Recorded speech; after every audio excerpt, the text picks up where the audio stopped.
Good morning, good afternoon, good evening, wherever you are in the world. On the show today, Pete's got all the latest from that Misano test last week. We've had another 2023 rider confirmed and further calendar expansions planned for the future. We're also, of course, previewing all things Aragon as we gear up for 5 races in the next 6 weeks. Hold on to your hats, or in Keith's case, your hair. The recording date is Monday, the 12th of September. My name is Harry Benjamin. Joining me as ever is Crash MotoGP editor Pete McLaren and former Grand Prix rider and British champion Keith Huewen. Hello, good morning. Well, it's morning for us anyway. Don't know what time it is for you people watching, but welcome along. First things first, we had the test last week, didn't we, Pete? And worth touching on that. What were the big learnings from that? Obviously, Marquez back out on the bike. Quartararo seemed fairly happy as well. Aleix Espargaro then, but also breaking some of his fingers by the sounds of it too. Yeah, you summed it up pretty well there, Harry. The main point. So obviously Mark came back. That was a big thing. I think he was limited to 40 laps on the first day, and then sort of see how he felt. Came back and did another 61. So he did 100 laps over the 2 days. So that's pretty impressive. Of course, he wasn't slow. Marc Marquez is never going to be, is he? I mean, he was back there, top Honda, half a second from the top. But the big question is his endurance. He did 7 laps in a row. Okay, that was at the very end of the test, but then quite often riders will do race simulations at the end of a test. So he tried to do a longer run. He got 7 laps in. The race distance is 27. So, he's got some decisions to make for Aragon coming up. And then, on the others, the big news probably technically was that new engine for Quartararo. We've spoken about it, haven't we, loads of times before, and he's spoken about it loads of times before. He needs engine performance. He's been waiting and waiting and waiting. It looks like he's finally got it. I mean, on the final morning of the test, with all of the riders out on track, he was only 2 kilometers an hour slower than the best Ducati. Now, okay, it was with a slipstream, but still, I mean, unheard of in recent years for a Yamaha to be anywhere near the top half, really, of the timesheets in terms of the speed charts. And so they were really happy, obviously, not just Quartararo, but also Morbidelli, who tried the engine. It is the first step, therefore the biggest step. But as Quartararo said, look, we're a long way away from the opening round next year. There will be other steps to come. Of course, the other manufacturers will also be bringing out new engines, so let's wait and see. But still, encouraging signs for them. Also had a new chassis at Yamaha, which Quartararo might well bring to Aragon this weekend. So we'll see about that. Of course, engines you can't change during the season, chassis you can. So that's something that could help him potentially in these last 6 races. Over at Ducati, they were working on the chassis. They've got plenty of engine power. It's not their they don't need to search for squeezing the last bit of performance at the top end. They're looking for corner speed. As Bagnaia said, they're kind of working the opposite area to Yamaha. They want the agility, the corner speed. That seems to be where the focus is a lot of in MotoGP now. It's gone away from the top speed if you've already got enough of it, as they already have, clearly. So Jack Miller, he's moving on. He basically worked on setup, I think. And that was the case for a lot of the guys that are leaving at the end of this year. Their current manufacturers, they obviously don't get the new parts. So, and KTM, they're having a few new riders in. They didn't seem to have much, to be honest. I think they had maybe some new engine parts for next year, but it seemed like a lot of setup. They're still trying to choose the direction, I think. So they probably had the least new things. Suzuki, of course, they're not going to be here. So they did the first day with Dominique Egerter, the new Moto E world champion, the guy leading the World Supersport Championship. If Joan Mir is not fit, could he be on the bike? I mean, he did well. I mean, he was, I think, 2.6 seconds from the top, and that was closer than Watanabe got during the race weekend. So he'd be an obvious guy if Mir isn't fit for this weekend to sort of step in there. But they didn't ride on the second day because nothing to test for 2023. So Aprilia, as you say, Aleix, broke his little finger. He says he's not worried for Aragon, and he was fast. So he was, Vinales was also fast. 3rd on the timesheets, Aleix was 5th. So, a good test for them, working on chassis, aero. All of them, when they worked on the aero, it's for next year, except Marquez. Because he's been out for so long, he can still put one more aero update on his bike. So all of the other guys, it was really for next year. I think that's probably the main thing. And really, it's all about stopping this run that Bagnaia and Ducati are on, isn't it, for the others at the moment? What can I say? I think that Marc Marquez, hot off the press, I rang Mike Trimby at IRTA just before we came on to record this. Mike said that Alberto Puig would tell IRTA if they were going to put Marc Marquez in this weekend. They were going to tell IRTA after the test.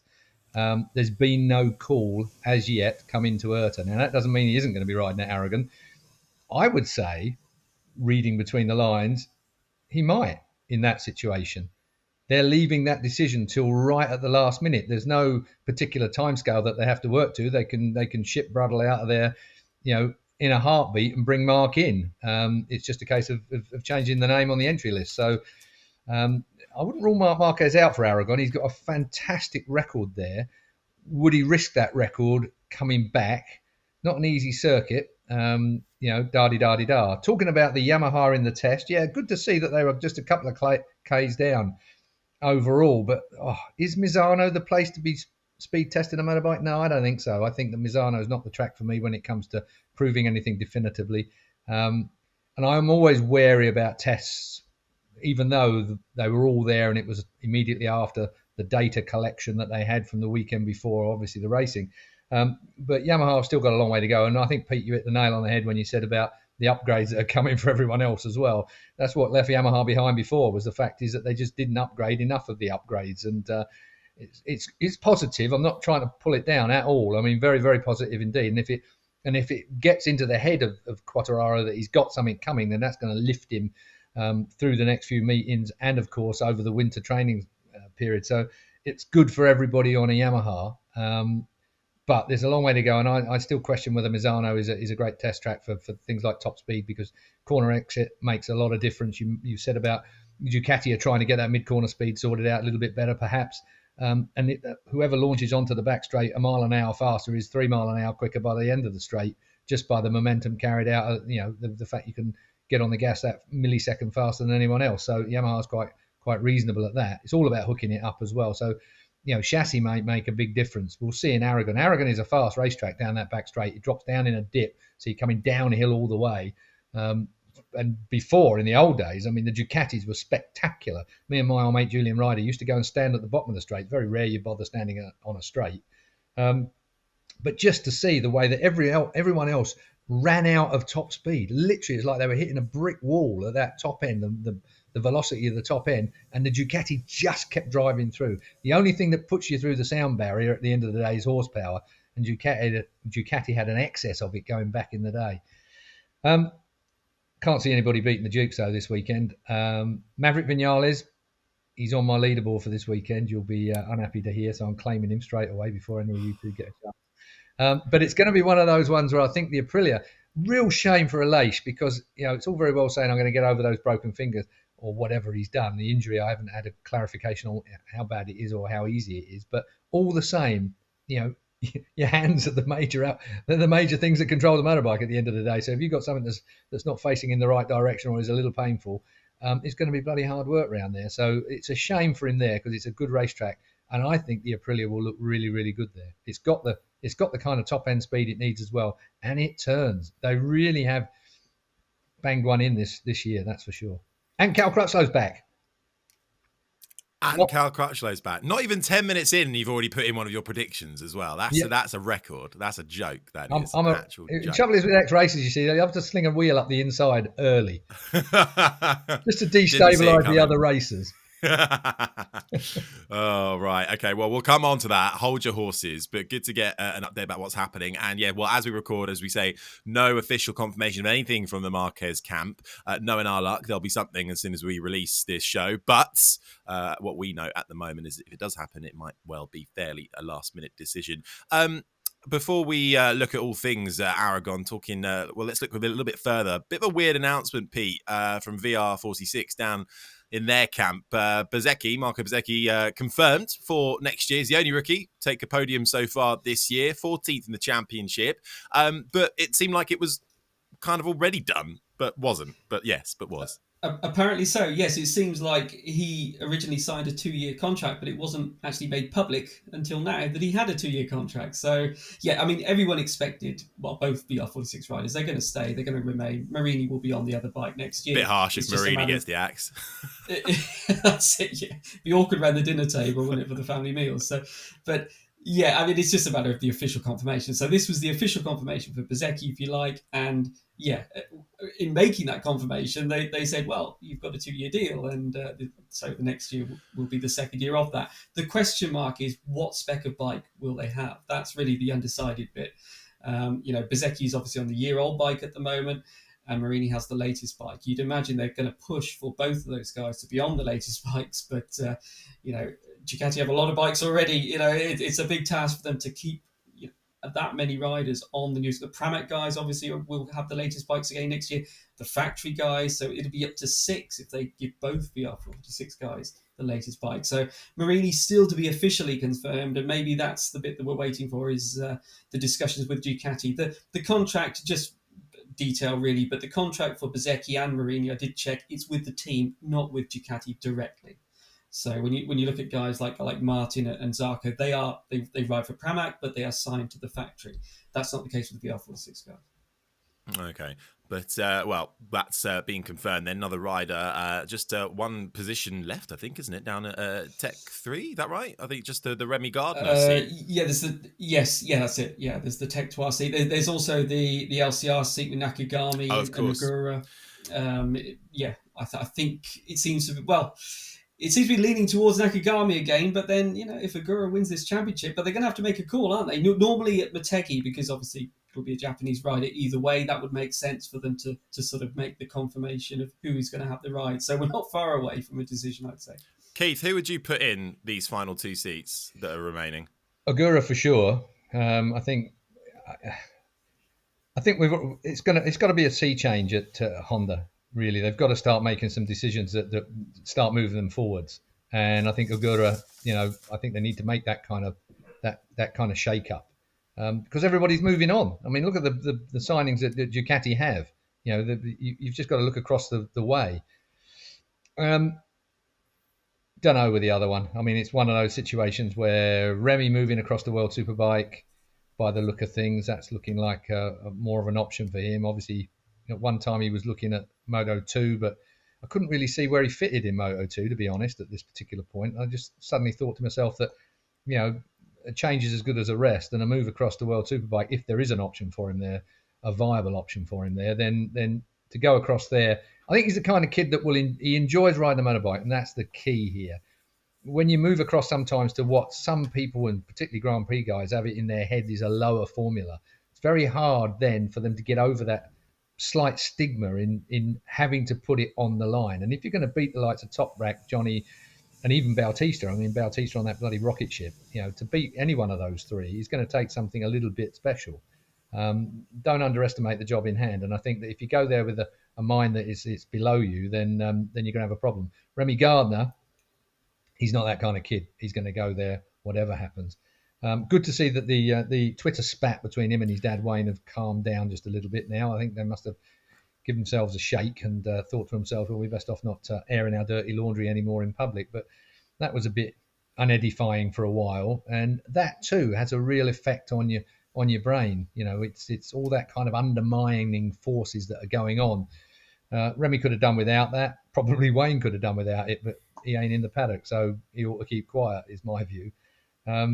So tricky times for Remy. I feel sorry for him because I don't feel he's had a good enough crack of the whip. Should he have been given that crack of the whip in the first place? Some people would even debate that. It's tricky. It's really, really tricky. But don't feel sorry for him. This is MotoGP. It's Grand Prix racing at the end of the day. You've got to put up, shut up, be moved around, be prepared for these kind of smacks in the ear hole that you're going to get occasionally. And you've got to keep on fighting. That's all there is to it. It's the toughest top end of the sport you're going to get. Decisions sometimes are hard to take, but it's getting over them at the end of the day that you've got to do. It's a cutthroat business. Just to say, I think World Superbike would be the better choice for Remy for the reasons Keith says. He's done a lot of years in Moto2. Darren Binder is obviously leaving as well, and it looks like he will be in Moto2, but of course he's never raced there, so it's a new challenge for him. And as Keith says, it's something different in that sense. Then it's two completely different situations, if you like, for these two guys that are leaving MotoGP as rookies. Whereas, for Remy, I think, fresh start in World Superbike, and it's a big bike. He can keep that momentum going. That hopefully, in the same way as Ika Lecona, he's learnt the big bike from what he's done so far in MotoGP. He won't have to unlearn everything to go back to Moto2. He can build on that in World Superbike, and we've seen you can have a good career. Look at the racing in World Superbike at the moment. Even on the weekend.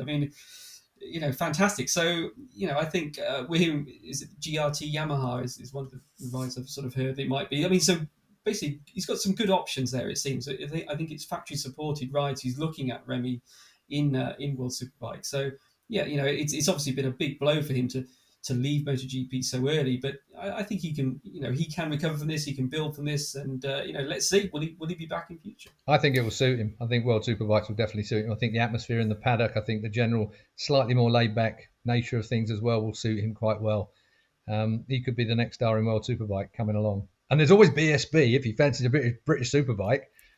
Tito didn't have too good a time when he came. Well, Remy might have a good time there. You never know. Keep up with Crash.net for all the very latest on that and these final couple of rider moves. Off track in terms of calendar, that's having a little bit of maybe a shake-up. MotoGP has announced plans for a race, hopefully at some point, no date specified yet, in Saudi Arabia. So Keith, Dorna has signed a memorandum of understanding with the aim of bringing MotoGP to Saudi Arabia on a newly constructed multi-purpose FIM and FIA homologated circuit. Saudi Arabia already hosts, obviously, Formula One, things like Formula E, Dakar Rally, so a lot of four-wheeled sports, and now they want to have a bit of two-wheeled. What do you make of that? Yeah, signing an understanding doesn't mean we're going there, and I'd have to say that it smacks of a lack of understanding of the will around the world. Going to somewhere like Saudi, to be honest, with the way that they are portrayed. Now, I'm not a politician. I don't get behind the scenes on any of that stuff at all. But just on the surface of it, what I read, what I see, what I hear, should we be going to Saudi Arabia? They still have quite a lot of things in their regime that isn't really in sync with the values of our sport, in my view. I'm surprised at, I think Carmelo Espeleta and his outfit at Dorna are quality people that have made some real quality decisions over the years. But I would go as far as saying this ain't one of them. People might say, well, we go to Qatar. Qatar has, can you have grandfather rights when it comes to something like human rights, which are the things that are on the front of our tongues, on the tip of our tongues here with all of this? The Formula One's been going to Saudi for a while. Does a fact that you've been going there for a while mitigate in some ways what's going on there? Of course it don't. Not in any way, shape or form. There are things that need dealing with in these places. Are we better off being on the inside looking out rather than the outside looking in and criticising? That could be an argument. Is the fact that we're going there an opportunity to reform some of the thinking that goes on? Is that likely to happen? I'm being naive when I say something like that, because Saudi is steeped in its way of thinking and its way of dealing. Another factor that I feel quite strongly about, we should not dictate to other countries how they run their countries. But you do have a choice about whether you go there or not, or whether you spend money there or not, or whether you allow them to spend money with you. Does that make you complicit in all the things that we don't particularly like in a free world? There are many, many issues here, and much cleverer people than me are no doubt absolutely beside themselves with the fact that we've signed an agreement with Saudi to be going there. It wasn't that long ago, there was a journalist that found himself buried somewhere. Horrendous. It's a situation where do you go somewhere like that is on the table? The Americans are dealing with Saudi, the British deal with Saudi. There's lots of business that we do with Saudi. Is it right? I'll leave it for everyone that's bloody listening to this to make their own minds up, because I think that's all you can do. And I think that you should get involved. I think you should research every single thing. Don't take people's words for it. Don't look on Twitter or Facebook or all those other moronic bloody places that people have opinions without any research or any guarantee of fact. Research it and look it up for yourself in any of these things and make your own minds up whether it should happen or not, and let everybody else know. It's the only thing you can do in a democracy, is actually turn around and say what you think and vote accordingly. And if you don't agree with something, vote against it. That's what a democracy does. Unfortunately, there's a lot of countries around the world that don't have that privilege like we do here.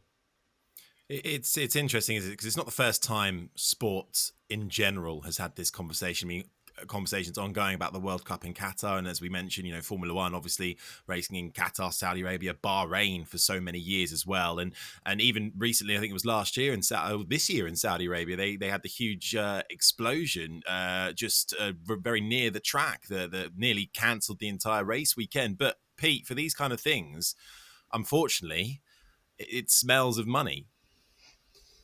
It does, doesn't it? I mean, on the one hand, the sport wants to go into new markets, but I mean, there's no history of obviously motorcycling that I'm aware of. There's no big push from the fans' side to be in Saudi Arabia. So, it's got money has to be right at the forefront of this, you'd have to imagine. I mean, it's in the same way that Qatar is. I mean, Qatar spends a lot of money to be the season opening round. I mean, you hear figures that the money that Qatar pays to host the season opening round. Of course, it won't be next year because of some track modifications, but I mean, that's their position. They paid for that right as the opening round.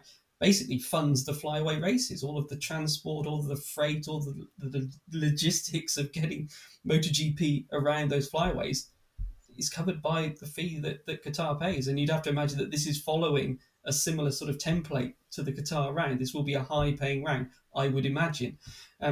As Keith says, as you said also, it's a memorandum of understanding. We've had a lot of, these kind of things announced. Brazil, Rio, rings a bell, Hungary, things that were announced as planning to host MotoGP, and it didn't happen. So we still have to wait and see, don't we?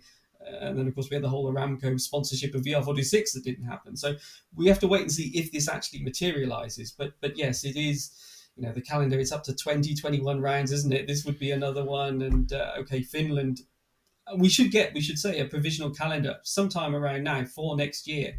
It looks like it will be pretty much the same, but I mean, whether Finland's on it is almost sort of academic. It might be on there for contractual reasons, but it looks pretty unlikely unless they can turn things around pretty quickly. So we're looking at a similar calendar to this year. So it'd be 20 rounds, maybe with Finland on there, but unlikely to actually happen. And this looks like potentially the next one. But I mean, how quickly can you build a whole circuit from scratch, et cetera, et cetera, et cetera? And how might the world change by the time it is ready? People change their minds in, with projects that run years into the future. So, yeah, I mean, let's see if it happens. But I think it's fair to say a surprise that this is the next destination, shall we say, for MotoGP. Let me ask you, who benefits from it at the end of the day, apart from Dorna's coffers, of course, because you've already said it. There's no motorcycle industry or industry interest in Saudi Arabia or Qatar, for that matter. Qatar has between 6,000 and 8,000 fans at trackside on race day. That's it. Most of them will be freebies as part of the Qatar deal, I'm sure.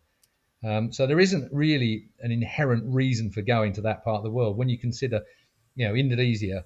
250,000 people, Indonesian people, all riding motorbikes. The industry. You've only got to look at the likes of Honda. I mean, where do Marc Marquez and the like do most of their PR? It's in Indonesia. It's in Far Eastern countries, purely and simply because that is a massive market for manufacturers, and so they're looking at trying to enhance that as well.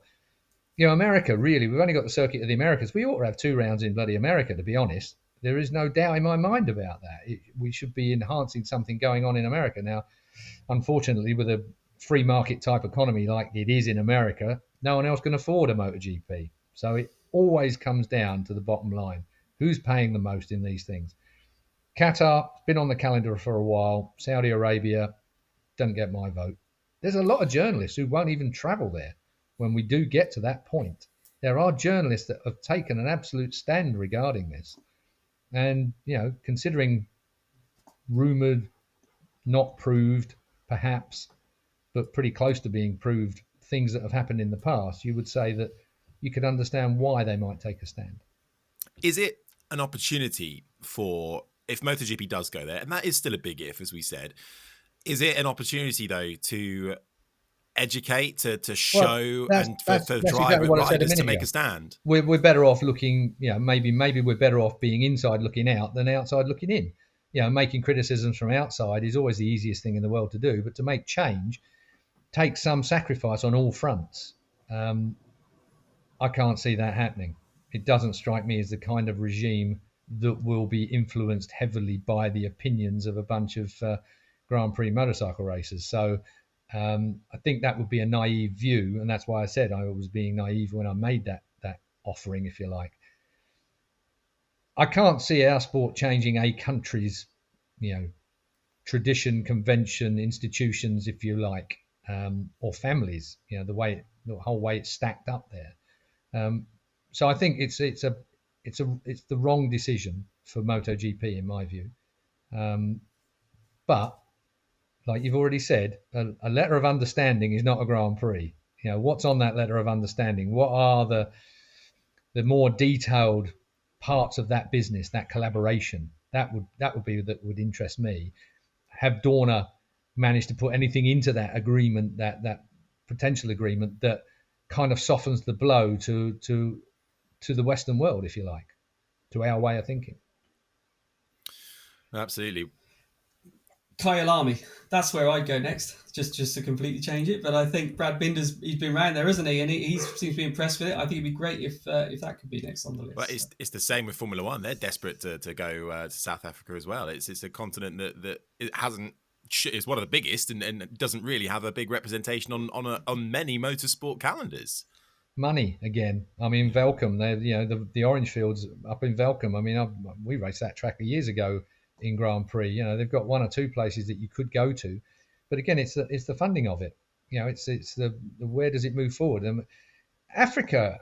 If you look at the way Africa is coming up now, you're going to find that Africa is a massive marketplace moving forward over the next 10 years. I mean, it's an almighty place. I mean, it always amuses me how sort of Africa hardly ever gets mentioned. I mean, obviously through Two Wheels for Life, Riders for Health, Day of Champions, the connection between Dorna and what is pretty much major league African charity, as in Two Wheels for Life, the amount of work that they do out there. It is just an enormous continent that has got so much potential for good. Now, South Africa, I go back to the apartheid days when Cork Ballington was a mate of mine. Whenever Cork had to travel on a different passport, you couldn't even fly if you had a South African flight, it couldn't fly over quite a lot of European countries back in the day. It had to circumnavigate them. You weren't allowed through the airspace because of the regime that was, the apartheid regime that was there in South Africa. I mean, there's been massive moves forwards over the years. It's still, quite troublesome in areas that I wouldn't even want to delve into. But it's a situation where Africa is an enormous market that will open up eventually, possibly through South Africa. We'll see. Well, let us know your thoughts on this in the comments below as well. We'd love to hear from you. Very political. Very political. But, what are your thoughts, as Keith mentioned, on possibly racing in Saudi Arabia? But also, where would you like MotoGP to go as well? Kyalami or somewhere else further afield? Let us know. And I think definitely in the off-season, I think we should do a little show, the ideal MotoGP calendar. I think that'll be a nice one to come up with. Let's move on, though, to looking at Aragon. But just before we do that, breaking news, hot off the press, Luca Marini confirmed at VR46. I have just seen, and then Mooney VR46 have released some sort of video of him signing the contract. So that's confirmed. So that's just come through. So can you the press?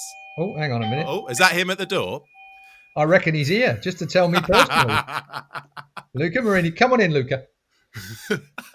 Can you imagine if Luca Marini hadn't signed a deal? The breakfast table would be a difficult place. It might have been a little bit awkward. So a brief intermission there. Pick back up, though. So Luca Marini then, as we've just been discussing, it would be a little bit awkward if he hadn't have been re-signed. Of course, that is confirmation, and literally about, I think, 10 minutes ago that came through as we record now. So, yeah, not surprising there, but still that question remains, Pete, on the spec bike. But Marini was on the 2022 spec, wasn't he?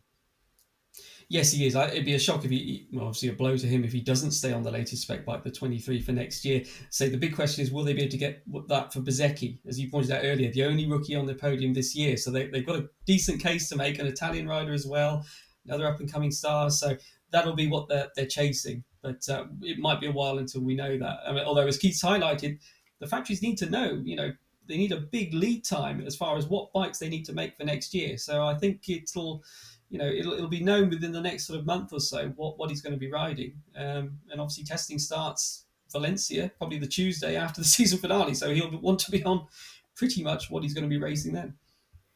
Well, that's another rider then, officially confirmed now, although highly expected. And we can now look forward to, it's going to be a busy 6 weeks over the next, 6 weeks, 5 races, and the first of which will be Aragon. And Keith, will Pecco make it 5 in a row? Yes. Categorical. Well, all right, end it there. Yes. That's it. I think Bagnaia at Aragon, he's quick round there. He gets on really well round there. The Ducati obviously is the right horsepower for around there. You never really know what's going to happen with the weather. I've had a quick squint at it. It looks all right. It can be cool in the mornings. It can be foggy in the mornings in Aragon. When the cold air hits you can get delays and all sorts of things in Aragon. I love the place. I think Aragon is one of those racetracks. I always remember thinking when there was a campaign going for getting rid of one of the Spanish Grand Prix, because obviously there was 3, I should say, not Spanish Grand Prix, but 4 Grand Prix in Spain. And then we had Portugal come on the calendar as well. So there was quite a lot in that Iberian region. And I just wished it wasn't going to be Aragon. Dump Valencia if you like, for sure, but you can't because of conurbation nearby and so on and so forth. Makes it slightly tricky politically as well to get shot of Valencia. But Valencia is nothing like the racetrack that Aragon is. Aragon is a proper racetrack. Brilliant facility. Really like being there. It's a bit tricky from an accommodation point of view. I saw Matt Oxley was wincing a bit this week when he was trying to book for 2023. And of all the hotels within an hour are already gone, which is normal because obviously Dorna give a little bit, and IRTA and the FIM, they all get first dibs on everything because they know when the date's exactly going to be, and you daren't book a place until you know. So then all the scum of the earth, as they're known around the paddock, that's the journalists, get second dibs at it. And then anybody else that's trying to get there as a fan, it finds that they're an hour and a half away from the track. Don't let that put you off, because the roads going to Aragon are brilliant. If you're there on a motorbike, or even in a car for that matter, dare I say it, brilliant roads. I mean, I used to frighten the life out of Julian Ryder. I'd got his body flying all over the place in their hire car because it's just, and they're great roads because you can see through the series of corners. It's kind of like a lot of the really fast stuff, really good stuff. Just brilliant on a motorbike. Weather's lovely most of the time. So if you are an hour and a half away, don't let it put you off. There's not that many people really go to Aragon anyway, as far as you don't get roadblocks and all the rest of it like you do at a lot of the tracks. Getting into the circuit's not too bad either. They've got a good system a one-way system around the track for getting punters in and out. Security's good there. I love the place. I think Aragon is a really, really good event. The Aragon Tech Park, that's part of that complex, if you like, is where the Triumph motors are all refreshed. Trevor Morris and the Exterm Pro, who used to refresh all the Honda motors in Moto2, now they do all the Triumph motors in Moto2 as well. That's part of the tech park that's there. It's a great complex, really, really good complex. Really does stand out, doesn't it? Different from the Spanish rounds, just to highlight what he's saying. All of the other 3 are right by, a city or an airport. Everything else, Aragon, you really have to sort of travel to get to, but as Keith says, it's worth it, and you tend to get the real sort of hardcore fans make the effort to be there, and that sort of adds to the atmosphere because they really are there for the racing and everything else. You pretty much got to camp if you're a fan. There's big campsites there because otherwise you are. It's an hour away. There's a castle, isn't there, quite near where sort of the teams it's converted into a hotel, I think, and that's where the riders obviously stay in their motorhomes, but that will be where the teams and the officials and everything else. That's kind of the only place that's within sort of half an hour of the circuit. And otherwise, it's that spaghetti western countryside, isn't it? And you're looking at Airbnbs, or if you're lucky, you can find a small hotel. But I mean, there's not much else that goes on in the region. So really, it's we used to stay. The place we stayed in was over an hour away. But that drive in the morning, I have to tell you, it is like wacky races. The team, you catch up with team buses and team cars and hire cars and all the rest of it, and by the time you get to Sunday, you know the road really well. And because you're travelling early in the morning, and as the sun comes down late in the evening when you're going back to your hotel, sun's coming down and you can see all the villages and the places that are up on the hillsides and the like. and it's a beautiful sunlight, really beautiful golden sunlight on the way back. Mate, it puts you in such a good mood, even after a hard day. And you drive flat out. It's just great. From that point of view, I've got more tickets from Spain. They haven't quite cottoned on yet. I haven't been back for a while, but it's one of them situations where the police generally are sort of turn a bit of a blind eye, and you really get on with it. I mean, I love the driving in the mornings. It starts in the dark, so you actually start the drive in the dark, and the sun's coming up for the first 10 minutes of the drive, and by the time you're building up to speed, everybody's on it. You know, like you suddenly being outbraked into a roundabout, or you're outbraking someone into a roundabout. I shouldn't condone any of this, really, should I? Yeah, I was about to say, no, we don't condone any of that. Pay your parking tickets if you get them. But parking? No, don't worry about that. Not parking, speeding. It's when you park it on the roof that you got a problem. Forget the MotoGP. Just go for the motorway. I'll tell you what, people do. People sit in them lay-bys just to watch the teams arriving and leaving. Yeah, bring your camera. You're all good. On a serious note, you may remember some time ago there was a policeman that was killed outside the track when somebody didn't get it quite right through the bollards. I'm not saying that anybody was speeding or doing anything they shouldn't have been doing as irresponsible as I've been speaking a moment ago. But the serious side to that is, of course, that, you know, it can catch you out. And this policeman was killed. And one of the journos found himself in a car that was on fire. David Goldman, Golden Goose, great photographers. David Goldman was part of that.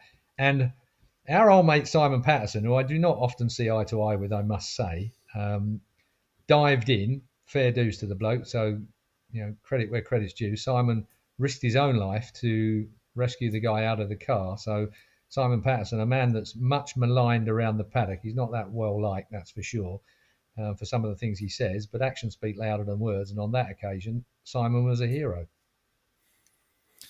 Wow. Well, I can't believe that was a year ago now. Jeez. More. Yeah, I think that accident was Portimao, wasn't it? Maybe. Or was it? But, was it Portimao? Sorry, I thought it was Aragon. I'm sorry. I do apologise.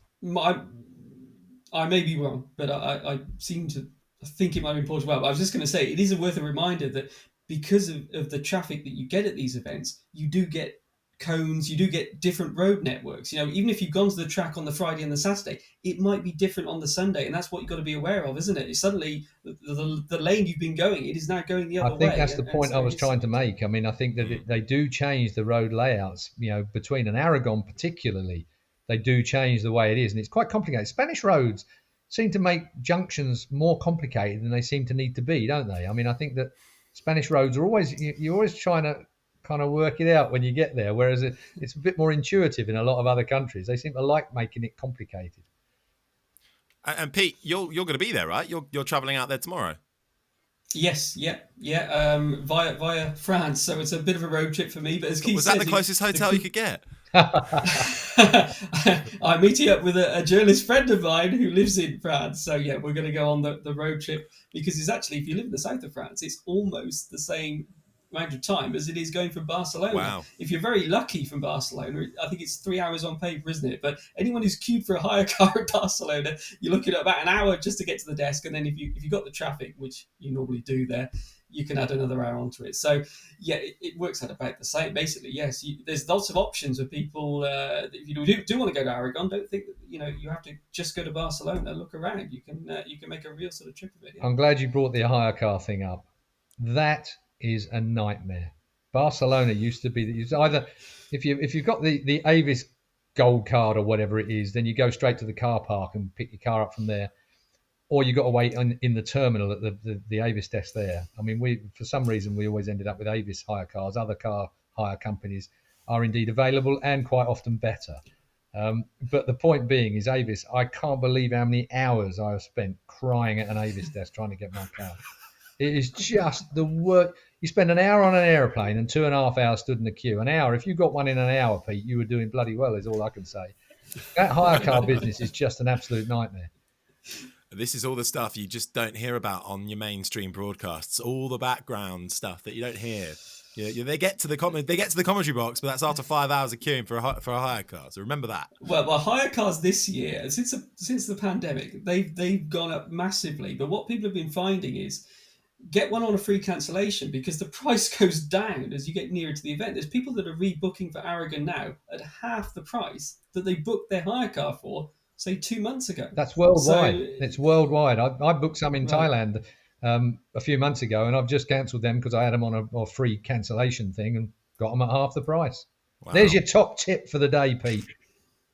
Keith's top tip. No, Pete's top tip. Pete's top tip. But I think we need to find a. If we ever start talking positively about car hire, then we've got a new sponsor. Well, leaving the car hire chat to one bit, let's talk about who's going to be on the podium. And get into our predictions. And a little shout out, I spotted this from last week. Tartaruga Racing commented, I'd just like to point out I got the top 3 right from last week, so I'll be waiting for my job offer. Well, can you get it right this week? Because at the moment, how are we doing for the points at the moment? Pete's leading now, 15 to Keith's 13 to my 12. It's getting tight, but I think I need to stop doing some sporting bets and actually do some realistic things now. But Keith, come on, man. You've already got Vinales in there. Whereabouts are you putting him then? Third. All right, who's in front? Bagnaia and Bastianini. Oh, boring. Good. Sorry. Right. Hey, okay. I've dropped behind Pete with my sporting bets. Yes. Bagnaia, Bastianini, Vinales. Okay. Pete, who are you going for? I'm going for Bagnaia. I'm going to go Aleix second. Ooh. I think this is it's his track. I think this, it's been a good track for him and the Aprilia. And yeah, I'm going to say he needs a second place as well. He's been losing points. I'll put Maverick third, but I mean, 2 Aprilias. Yeah, wow. I'm going to go for yes. Maverick hasn't fallen off at all in any single Grand Prix. Well, you've done it now. We should probably mention. You've jinxed well, him. That's true. Yes.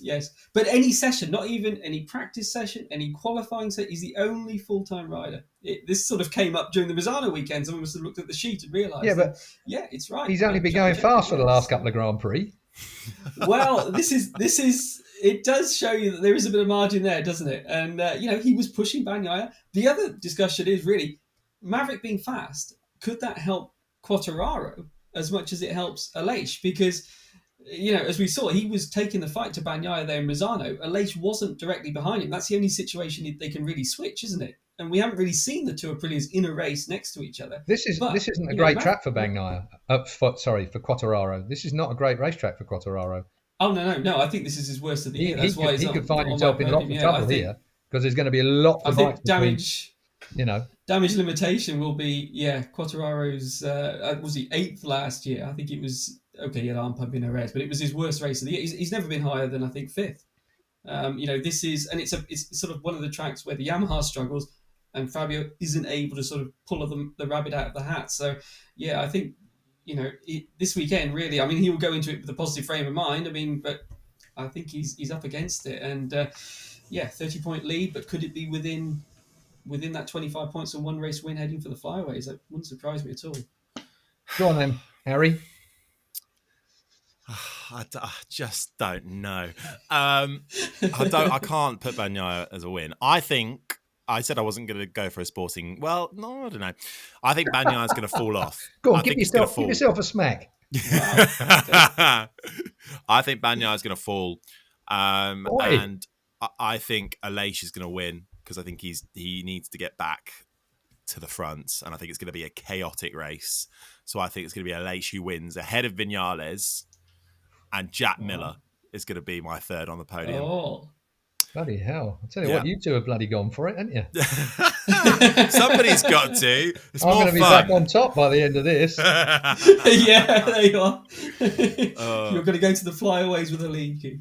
Unbelievable. Well, let us know your predictions. And same for you, Tartaruga Racing. If you can get all 3 again, if we ever meet, who is Tartaruga Racing? You better put your name to that, me old mate. Yeah. And then, we'll have to buy you a beer, because anyone who gets the top 3 right nowadays is either very, very lucky or better than all of us. That is very true. Very, very true. All right, we'll do that. Keith's painting. Yeah, I don't mind. You know, I always find the way to the bar, whereas you lot drag your heels. Last time I didn't have a pass, so it wasn't my fault anyway. I wasn't allowed in the paddock. Yeah, you kept it in your pocket, that's why, and your money. Right, let us know your predictions. If you can get all three, Keith's buying you a beer or a drink of your choice. All right, we'll leave it there then. So not long to wait. Pete's got a plane to catch, and we've got a busy few weeks ahead of us. Make sure you're tuned in to Crash.net. As always, we know you are, for all the latest news, analysis across the week, and then we will be back with you next week right after Aragon.